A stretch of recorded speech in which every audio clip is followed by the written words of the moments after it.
Coucou à tous, donc je reviens faire une petite vidéo cette fois sur le sujet des parents, la réaction des parents vis-à-vis de la médiumnité de leur enfant. Il y a plusieurs réactions possibles, tout ça dépend des croyances, hein, des croyances religieuses et aussi des conditionnements sociétaux ou familiaux. Donc là, bon, il y a plusieurs réactions possibles. Donc la première des réactions, c'est l'acceptation et le soutien. Donc ça, c'est top. Quand un parent, enfin, comprend son enfant, le soutien, même pas nécessairement le comprennent, mais enfin le soutiennent, jusqu'à encourager le développement de ses compétences et d'une manière saine et constructive. Là, franchement, c'est top d'avoir des parents comme ça. Euh, Peut-être parce que tout simplement, dans leur famille, il y a des tas de médiums, c'est possible. Parce que généralement, c'est générationnel, hein, c'est transmissible, la médiumnité.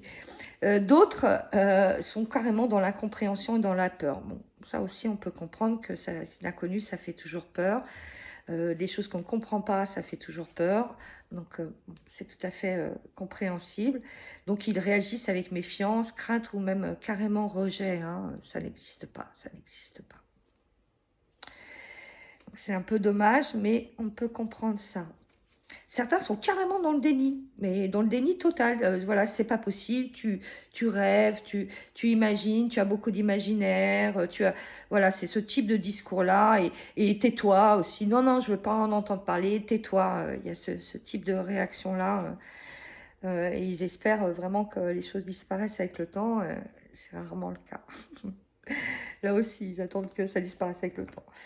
Après, il y a certains parents qui ont un support modéré, une attitude plutôt neutre. Ils observent les expériences de leur enfant sans nécessairement les encourager ou les décourager d'ailleurs. Voilà, ils sont ouverts à la discussion, mais ils n'y accordent pas trop d'importance. Et puis il y a une autre type de parents, un autre type de parents qui portent un intérêt mais très limité. Alors, certains parents peuvent être intéressés par les capacités médiumniques de leur enfant, mais ils vont établir des limites claires en ce qui concerne l'utilisation des compétences de leur enfant, notamment en veillant à ce que l'enfant ne soit pas exploité ou se mette pas en danger en explorant ses capacités. Ça, c'est plutôt sain comme attitude, hein. Il y a deux attitudes extrêmes. Il y a le parent qui est dans un déni total, il veut rien entendre parler, voilà, c'est niet, niet, niet. Bon, voilà. Et il y a un autre extrême où mon enfant est médium, mais c'est super, et tatati, tatata. Là, c'est trop aussi, hein, et équilibre, équilibre. Voilà. Euh,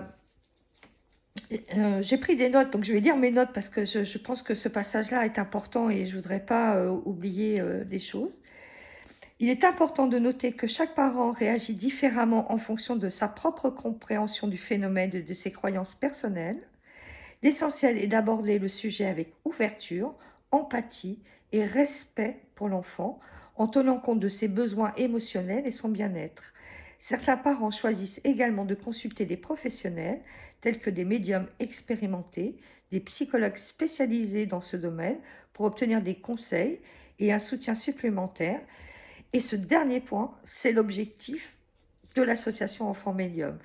Donc si vous êtes médium ou parapsychologue, psychologue, vous pouvez rejoindre notre équipe. Si vous êtes parent ou enfant, contactez-nous, nous pouvons vous aider, hein. Donc là, je vais rappeler un petit peu en quelques lignes ce qu'est un enfant médium.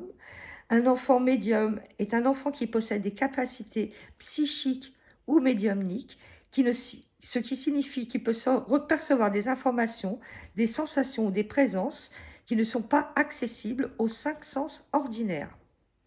Ces expériences peuvent inclure la capacité de voir et d'entendre des esprits, de prédire des événements futurs ou de ressentir des émotions et des énergies des autres personnes.